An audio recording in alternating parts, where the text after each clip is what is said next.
Hi, I'm Amber at WTI, and having this bed frame, I finally feel like I'm doing adulting right. It was really easy to put together because a lot of the hardware was already screwed into the wood piece, and I just needed to slot two pieces together and then tighten them. So this has really good support on its own. You don't necessarily need a box spring. If you're somebody that likes a bit of a firmer bed like I do, then it would still be a good idea to have a box spring.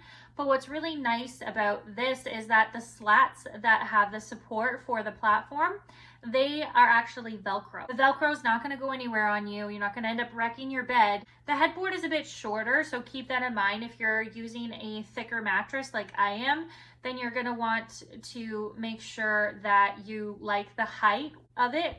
If you just have a memory foam mattress, it's going to be normal headboard height. But I kind of like the shorter headboard. It gives more of like a daybed feel, and it doesn't really take up as much room. I really like the look of this. It is nice and sleek and compact.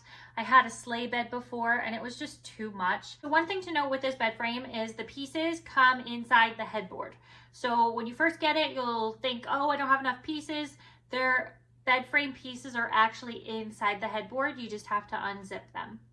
So I'm really happy with it, and that is my point of view.